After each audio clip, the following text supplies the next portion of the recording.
रामायण की संक्षिप्त कथा। अयोध्या के राजा दशरथ जी के 3 रानियां थीं।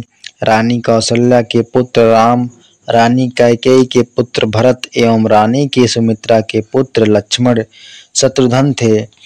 मिथिला के राजा जनक ने अपनी पुत्री सीता का स्वयंवर रखा। मुनि विश्वामित्र के साथ राम लक्ष्मण भी वहां पहुंचे। पुष्प वाटिका में सीता जी ने राम को देखा। उन्होंने देवी माता गौरी से प्रार्थना की, मुझे वर के रूप में राम ही मिले। माता गौरी ने कहा, राम करुणा निधान है। तुम्हारी करुणा यदि अधिक एवं वास्तविक लगेगी तो राम तुम्हारी करुणा दूर करने अवश्य ही शिव धनुष तोड़ कर तुम्हें वर लेंगे। ऐसा ही हुआ। राम का विवाह सीता से, सीता की बहनों के उर्मिला का लक्ष्मण से, मांडवी का भरत से एवं सुकृति के शत्रुघ्न से संपन्न हुआ। विवाह पश्चात सीता ने राम को बताया कि मुझे देवी गौरी ने आपका एक नाम करुणानिधान बताया था। सारी प्रजा राम को बहुत चाहती थी। उनके राज्य अभिषेक को तैयारी की जा रही थी। इसी बीच रानी कैकेयी की हंसी मथुरा ने कैकेयी को भड़काया कि वहां अपने पुत्र भरत को राजगद्दी दिला दे। कैकेयी दशरथ जी की प्रिय पत्नी भी थी। एक बार वह देव दानव युद्ध में देवों की सहायता की थी। कैकेयी भी साथ में थी। युद्ध के समय दशरथ के रथ का धुरा टूट गया। कैकेयी ने धुरे में हाथ लगाकर रथ को टूटने से बचाया। दशरथ जी युद्ध करते रहे। युद्ध पश्चात खुश होकर राजा दशरथ ने कैकेयी से कोई 2 वर मांगते हुए कहा। कैकेयी ने कहा, समय आने पर मांग लूंगी। मंथरा ने यह 2 वर वाली बात कैकेयी को याद दिला दी।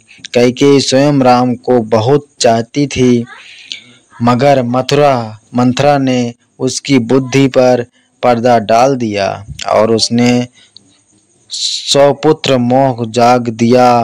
कैकेयी ने मंथरा की सलाह स्वरूप राजा दशरथ से निम्न 2 वर मांगे। भारत को राजगद्दी मिले एवं राम को 14 वर्ष हेतु वनवास भेज दिया जाए। दशरथ राम को बहुत चाहते थे।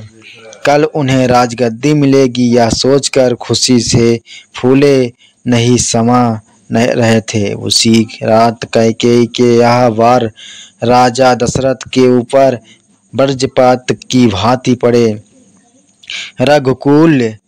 रघुकुल रीति सदा चली आई, प्राण जाई पर वचन न जाई। जबकि तर्ज पर राम अपनी पत्नी सीता एवं भरत लक्ष्मण के साथ वन चले गए। प्रिय पुत्र राम के जाते ही दशरथ जी के प्राण पखेरु उड़ गए। भरत भी राम को बहुत चाहते थे। वही गद्दी पर नहीं बैठे एवं राम को मनाने सब परिवार चित्रकूट पहुँचे। राम मर्यादा पुरुषोत्तम थे, सत्य के साथ वे थे, वचन के पक्के थे। राम के अलावा सभी औचित्य की बात करते हुए उन्हें वापस अयोध्या चल कर राजगद्दी संभालने को कहा।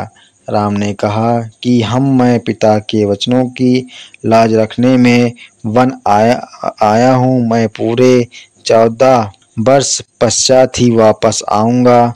भारत राम की खड़ाऊ लकड़ी की चप्पल लेकर वापस अयोध्या आ गए और राजगद्दी पर खड़ाऊ रखकर राम के नाम पर शासन करने लगे। वन में लंका का राजा रावण सीता का अपहरण कर ले गया। वहां सीता को विवाह हेतु कहने लगा। इधर राम ने वानर राज सुग्रीव की सहायता से सीता जी की खोज आरंभ की। हनुमान लंका पहुंचे। अशोक वाटिका में वट वृक्ष शीशाव के नीचे सीता को देखा। वहां बैठी हुई रो रही थी। हनुमान को राम ने बताया दिया था कि सीता यदि तुम पर रामदूत होने का विश्वास न करे तो तुम जब यह कहेगा कि मैं करुणानिधान राम द्वारा भेजा गया हूँ, तब वह विश्वास कर लेगी। हनुमान सीता जी के सामने प्रकट होकर कहते हैं, रामदूत मैं मत जानकी सत शपथ करुण निधान की। सीता जी को विश्वास हो जाता है कि यह कोई मायावी न होकर वास्तव में रामदूत हनुमान है। इसके पश्चात हनुमान वापस जाकर राम को सीता के लंका में होने का सूचना देते हैं। सीता जी ने हनुमान को चूड़ामणि उतार कर दिया था, वहाँ राम को देते थे। वानर राज सुग्रीव की सेना के साथ राम लंका पर धावा बोलते थे, रावण को मारकर सीता को युक्त कराता था। वापस अयोध्या पहुंच जाते हैं। सभी अयोध्यावासियों ने प्रसन्नता की लहर दौड़ जाती है और राम अयोध्या के राज बन जाते हैं। प्रजा की खुशहाली राम राज का संकेत देते हैं। यह राम कथा हमें माता पिता की सेवा, भाई भाई के प्रेम एवं त्याग की शिक्षा देती है। राम की सेवा करने छोटा भाई लक्ष्मण उनके साथ जाता है। लक्ष्मण की पत्नी उर्मिला 14 वर्ष उनके बिना ही रहती है। भरत राजा होते हुए भी महल में न रहकर एक कुटिया बनाकर तस्वीर भी की भांति रहते हैं। वस्तुओं या अनूठे त्याग एवं प्रेम की कहानी है, जो कई नैतिक एवं सांस्कृतिक मूल्य की शिक्षाएं देती है। वैदिक ज्ञान की विस्तार है। रामायण वैदिक साहित्य में वेद, उत्पत्ति एवं पुराणों में सिद्धि एवं निगम कहा गया है। वैदिक साहित्य का अंतर्निहित ज्ञान का ही मूल ज्ञान है। इसी का विस्तार आगम परंपरा का रामायण, महाभारत, श्रीमद् भगवत, बौद्ध धर्म की एवं जैन धर्म के में किया गया है। वैदिक साहित्य में ज्ञान, कर्म एवं उपासना आदि के विषय में बताया गया है। इसमें निगम कहा जाता है। वेद शास्त्र का स्वरूप को व्यवहार एवं आचार के उतारने का उपाय जिसे शास्त्र द्वारा बताए जाते हैं, वहाँ आगम कहलाता है। महानिवर्ण तंत्र का अनुसार कलयुग में प्राणियों के उद्धार हेतु का कल्याण हेतु भगवान शिव ने आगमों का उपदेश पार्वती जी को दिया। भगवान शिव से ही यह ज्ञान लोभ, मांस, सृष्टि आदि को प्राप्त हुआ एवं उनसे ही अन्य लोगों का।